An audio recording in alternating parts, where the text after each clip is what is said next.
Olá, professores e alunos, sejam bem-vindos.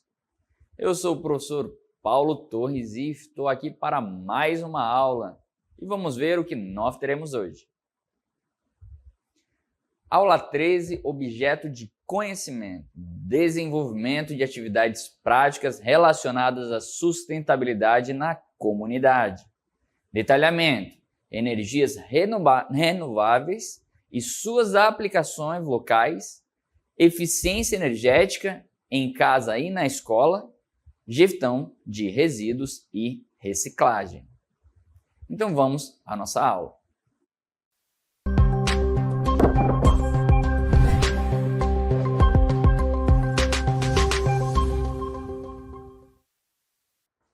Muito bem, estamos aqui neste cenário e eu tenho aqui uma geladeira ao meu lado. E aí, normalmente, quando você vai ali procurar comprar uma geladeira ou um eletrodoméstico, né? Você vê essas coisas aqui fixadas. Mas, por acaso, você realmente sabe ler isso? Nós vamos falar sobre isso, sobre eficiência energética. E aí você vai entender o que quer dizer isso. Dê uma olhada. Então, a eficiência energética ela é representada por esse documentozinho. No canto superior direito, você consegue ver que ali vai indicar o tipo de fluido refrigerante usado no aparelho. Isso a gente falando ali de geladeira, tá? Há fluidos mais ou menos poluentes. Claro, dependendo de qual for o eletrodoméstico que você vai comprar, a informação ali muda. Então, nesse caso, a gente está falando de condicionador de ar. Já ali embaixo, você consegue ver a letra A, B, C, D. Quanto mais acima, mais eficiente. Tá? Então, hoje a gente já tem aí duas novas categorias de classificação, foram inseridas, a E e a F. E aí nós temos ali no canto inferior esquerdo, quanto maior o número, mais eficiente o aparelho, que aí a gente tem, né, watt-hora, e a gente tem ali o outro número, que quanto menor o número, mais eficiente o aparelho.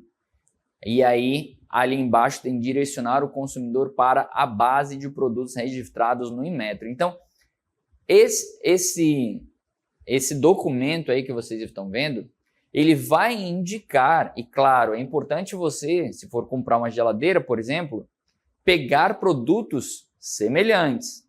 Então, vamos dizer o seguinte, você tem duas geladeiras que comporta, né, tem duas portas ali e tem uma determinada quantidade de litros, essas duas você vai comparar essa tag, tá? Esse documento aí e vai ver qual das duas vai consumir menos energia e aí vai ser mais eficiente. Então, muito importante você saber disso na hora de comprar, tá? Mas vamos dar continuidade. Quando nós estamos falando de energias eficientes, a gente tem que falar sobre as energias renováveis.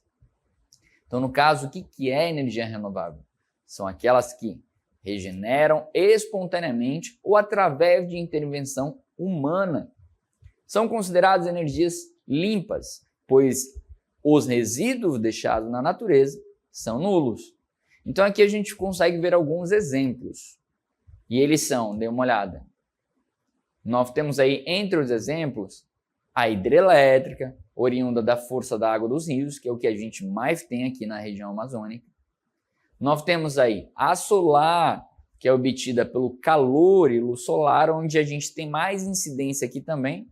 Então, nós estamos vendo, né, vários locais utilizando da energia solar. Temos a eólica, que é derivada da força dos ventos, que é mais ali pela região costeira.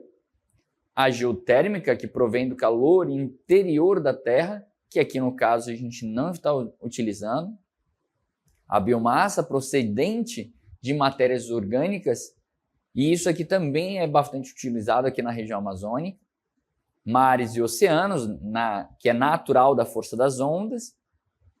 o hidrogênio que provém da reação entre o hidrogênio e o oxigênio que libera energia. Claro, aqui a produção é de água. Só que além das energias que não são renováveis, nós temos das renováveis, nós temos as não renováveis. As não renováveis são aquelas que, uma vez esgotadas, não podem ser regeneradas, pois é necessário muito tempo para a sua formação na natureza. Apesar de serem encontradas na natureza em grandes quantidades, têm reservas finitas. São consideradas energias poluentes, porque sua utilização causa danos para o meio ambiente. E aí nós temos alguns exemplos aí, que são combustíveis fósseis. De acordo com pesquisas, as pesquisas estimam que os combustíveis fósseis vão chegar até, no máximo, 2050. Então, estamos próximos do fim do combustível fóssil. E aí nós temos aí os exemplos que é o petróleo, o carvão mineral, o xisto e o gás natural. Então, nós temos aí uma data provável de quando vai acabar se continuarmos a utilizar da forma que estamos utilizando. Já a energia nuclear, quando fala não renovável, é porque o que acontece? Ela necessita de urânio e tório para ser produzido, mas só que esse urânio e tório, ele precisa passar por um processo chamado enriquecimento do urânio. E aí, quando ocorre a reação química, quer dizer, a reação nuclear do urânio, ele se parte em dois outros elementos. Então, a gente não tem mais urânio e tório. Então, cada vez mais está sendo pego urânio, está sendo enriquecido, ele está se transformando em outro urânio. E aí, o que acontece é que, a partir do momento que ocorre a reação, a gente não tem mais esse urânio. Então, aos poucos está acabando. Importante dizer que também além do combustível fóssil que libera CO2 para o ambiente, a reação ali nuclear também está gerando insumos e contaminação para o mundo. Porque quando a gente tem uma usina nuclear, as reações químicas vão gerar radioatividade e elas são armazenadas ali na própria empresa para que não se espalhe para os outros ambientes.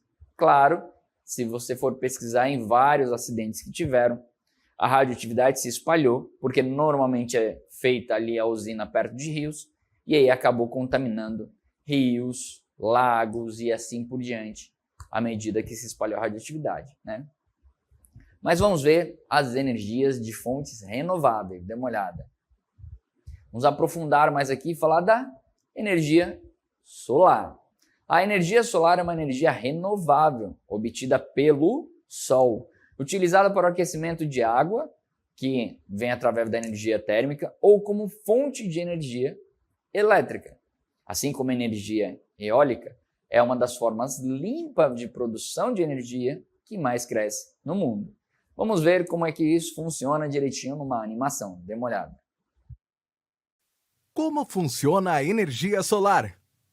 A energia solar é proveniente da luz do Sol e obtida através de placas solares que têm como função captar a energia luminosa e transformá-la em energia térmica ou elétrica. Além disso, esse tipo de energia pode ser obtido nas usinas solares compostas por inúmeros painéis que captam a energia do Sol.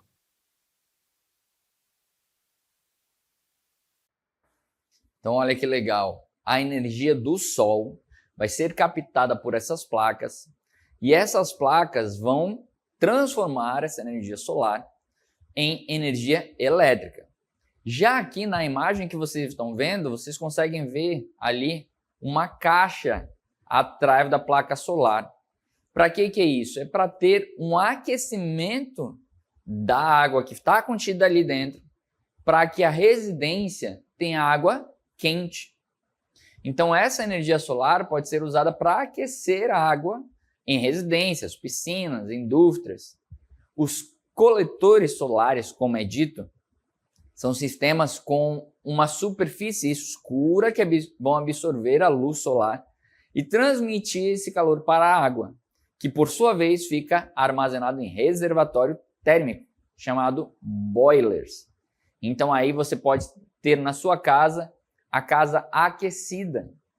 Além disso, a gente também tem as placas, como você viu na animação, que são chamadas placas solares fotovoltaicas, tá? Essas placas, né, elas utilizam o método direto de produção elétrica. A luz solar é absorvida nessas células, também chamada de fotovoltaicas ou fotoelétricas, que são feitas de material semicondutor, geralmente de cristal de silício. Então note que tem duas formas aí de você captar a energia solar e transformar em alguma outra energia. Uma a energia térmica e a outra a energia que é elétrica, né? Então, olha aí uma forma renovável da gente trabalhar isso. Mas vamos dar continuidade. Essas partículas, quando vocês quando o Sol, né, traz essas partículas são chamadas de fóton. E aí, quando entram em contato com os átomos de silício nas placas solares, elas vão provocar um deslocamento desses elétrons, gerando uma corrente elétrica. Então, para você entender mais ou menos como é que funciona isso. E aí a gente consegue, no caso das placas fotovoltaicas, além de transformar em energia elétrica, ela recarrega uma bateria que é armazenada, tá bom?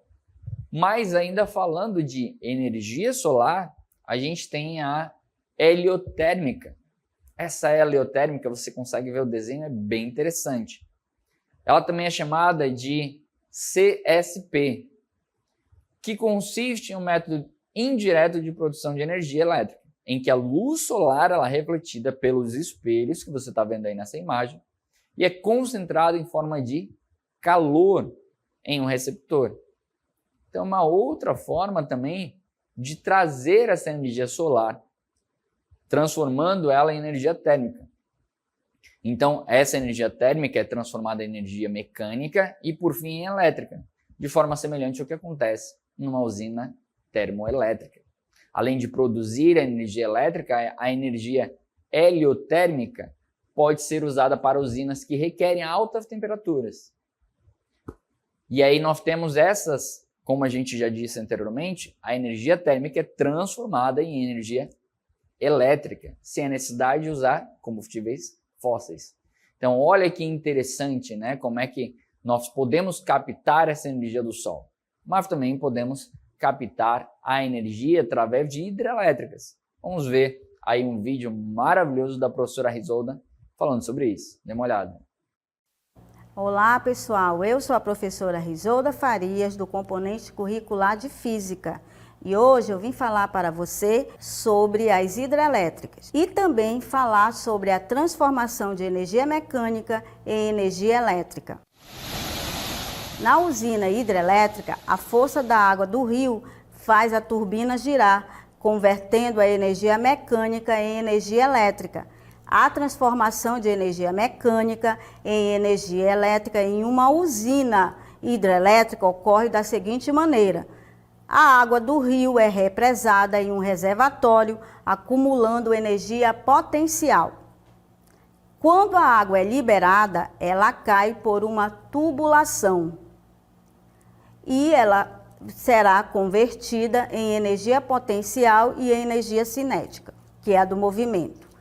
Essa água em movimento atinge as partes de uma turbina, fazendo-a girar. Essa rotação é a energia mecânica. A turbina está conectada a um gerador.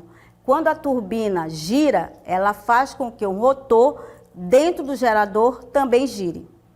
O movimento do rotor dentro de um campo magnético gera uma corrente elétrica nos fios condutores, convertendo assim a energia mecânica em energia elétrica.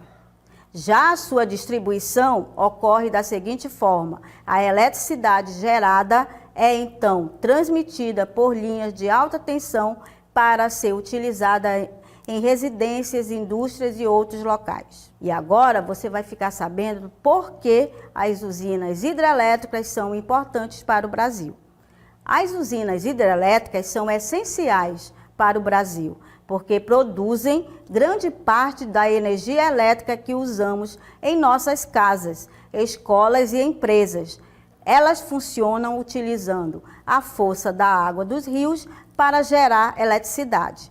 As hidrelétricas são fundamentais para o Brasil por várias razões. Principal fonte de energia limpa e renovável. Temos aí que elas têm um ciclo da água. O custo-benefício, depois de construídas as hidrelétricas, tem baixos custos operacionais, o que ajuda a manter o custo da energia relativamente baixo para os consumidores. A capacidade de gerar energia de forma confiável e constante é uma grande vantagem, garantindo que o Brasil tenha um suprimento estável de eletricidade. Para o desenvolvimento regional, as hidrelétricas também impulsionam o desenvolvimento de regiões onde são instaladas, criando empregos e melhorando a infraestrutura local. Então era isso, pessoal.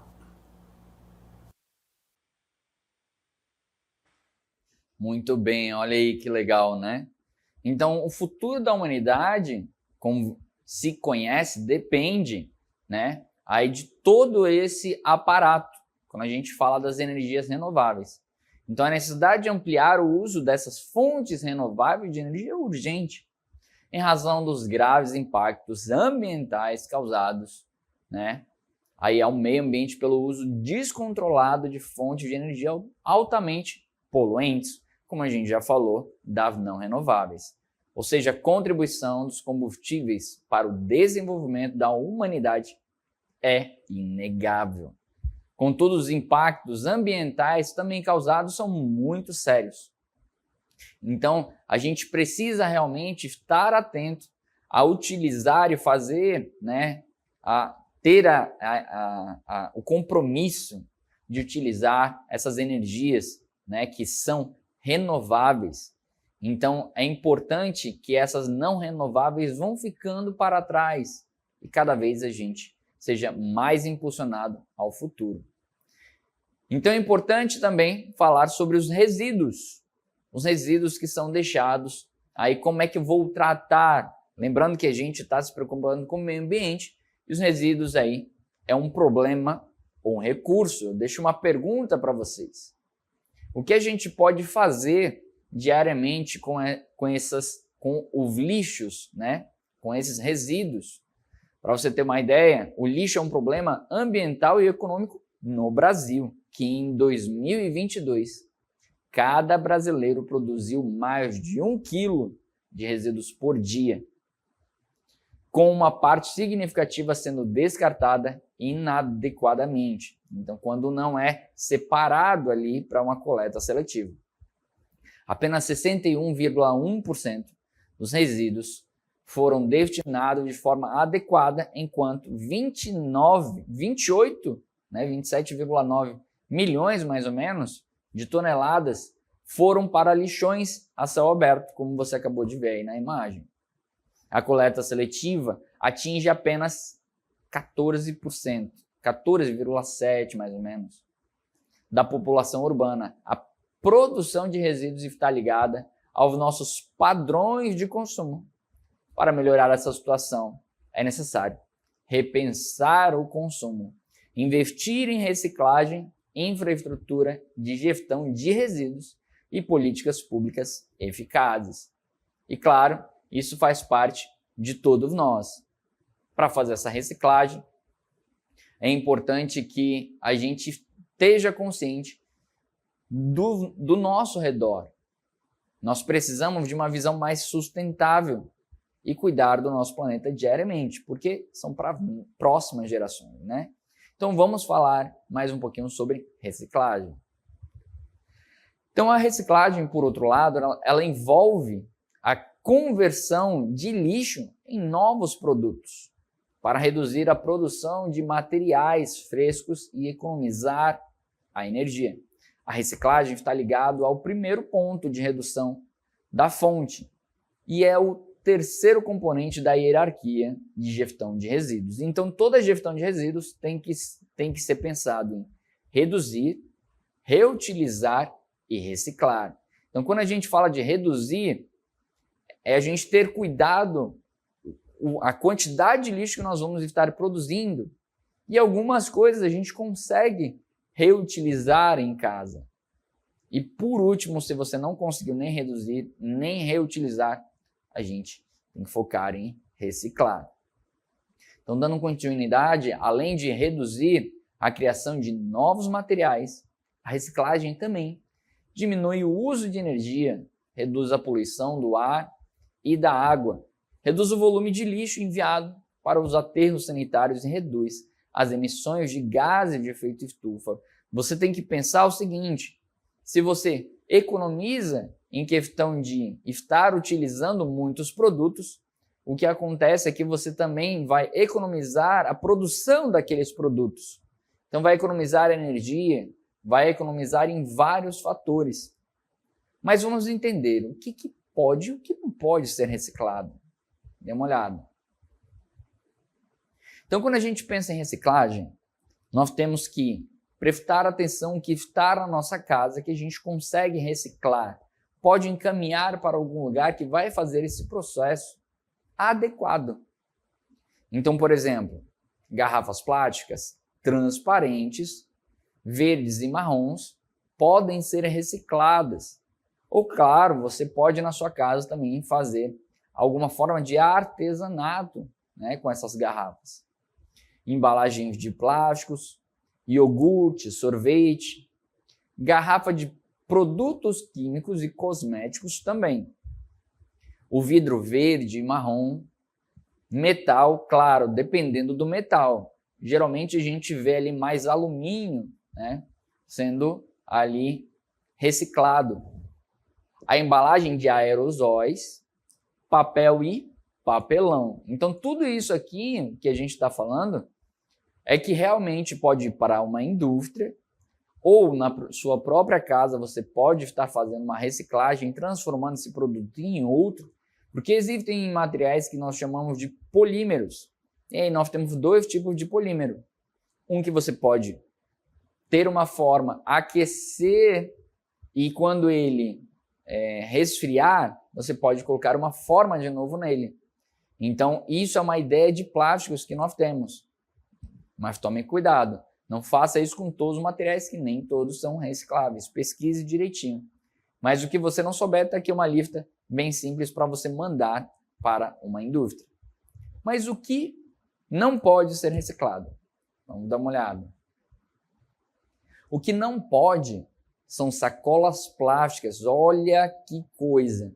Normalmente você vai ali no supermercado, faz as suas compras e o que você fica mais feliz são as sacolas plásticas para utilizar como lixo, né? Para estar economizando. Mas essas sacolas plásticas, elas não são recicláveis. Então, o mais correto é você realmente ali estar com uma eco bag para sempre que for ali fazer compras, estar utilizando. Embalagens plásticas com alumínio, isopor, plástico bolha, óleo, seringas, material médico já utilizado, lâmpadas e baterias, cerâmicas, bulbo de lâmpada, fraldas descartáveis, absorventes. Então essas coisas realmente não podem ser recicladas. Outra coisa que é importante a gente falar como lixo é o lixo eletrônico. O lixo eletrônico, ele possui muitos nomes, como lixo, resíduos de equipamento eletroeletrônico ou simplesmente resíduo, né? Resíduo eletrônico. Os termos se referem a produtos elétricos ou eletrônicos que são descartados por não terem mais utilidade, ou seja, poderiam ser reciclados, ao invés de destinados a um aterro sanitário. Então você consegue ver ali nesse desenho alguns celulares, computadores, monitores, né, pequenos dispositivos. A gente também tem alguns dispositivos de áudio e vídeo, impressoras, outros. Então tudo isso, né, são resíduos eletrônicos. Mas vamos entender mais ou menos, né, aprofundando mais nisso, sobre reciclagem. Dê uma olhada aqui. Então note aqui na imagem o que nós temos. Nós temos vários lixos, né? Então quando você faz, e aqui lixo eletrônico que nós estamos falando, quando você faz o trato desses lixos eletrônicos, você está ajudando o planeta. Dê uma olhada. Fazendo esse processo, você reduz a poluição ambiental ao evitar o descarte inadequado de aparelhos eletrônicos.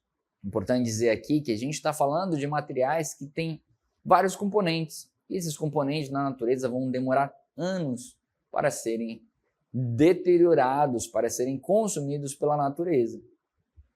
Também diminui a quantidade de resíduos em aterros sanitários, promove a reutilização de materiais valiosos como os metais e plásticos. Nós temos aí metais como o ouro.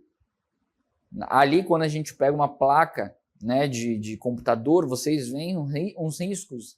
Aquilo é ouro. Vamos mais adiante. Então, nós temos aí que também fazendo essa reciclagem de lixo eletrônico, ajuda a conservar recursos naturais e minimizar a extração de matérias-primas, porque note, para eu fazer esses dispositivos, eu uso matérias-primas, né, que, claro, elas não são fáceis de conseguir. Reduz a necessidade de mineração, preservando o meio ambiente, economizando energia.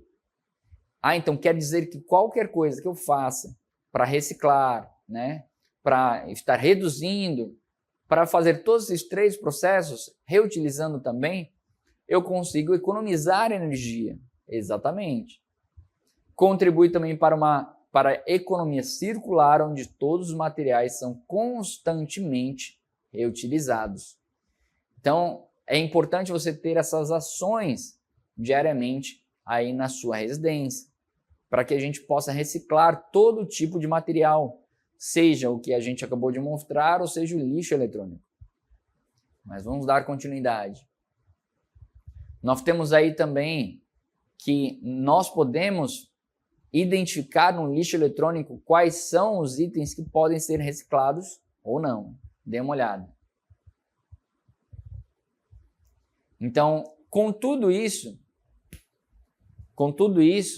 nós temos o seguinte: os lixos eletrônicos que a gente pode reciclar são plásticos, metais preciosos, peças internas de componentes e notebooks, pilhas usadas e vidros. Só que essas pilhas a gente tem que ter cuidado, dependendo do material que a gente tem ali, essas pilhas elas podem ser tóxicas. Então note que quando a gente fala de metais preciosos, nós temos aí ouro, prata, cobre, que podem ser recuperados e reciclados de placas de circuito. Já os plásticos que a gente está falando aí podem ser triturados e reutilizados para fabricar novos produtos.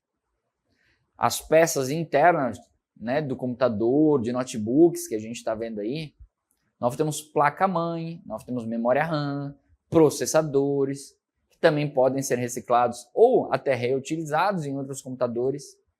Essas pilhas elas podem ser transformadas em pigmentos, por exemplo, para fogos de artifício, piso, cerâmica, vidros, tintas, além da reutilização de zinco, mas como eu falei anteriormente, tem que ter cuidado porque tem algumas substâncias tóxicas, então é importante você levar para empresas especializadas. E os vidros podem ser separados por tipo ou misturados e passam por um processo de moagem. Moagem é quebrar, né? E o tratamento para que possam ser vendidos para empresas que utilizam como matéria-prima. Então note que com esses materiais, né, nós conseguimos fazer todo esse processo de reutilizar, né, nós conseguimos reduzir e também reciclar. É importante ter a ciência de tudo isso que você pode fazer com esses materiais. Muito obrigado pela sua presença, por essa aula e até a próxima.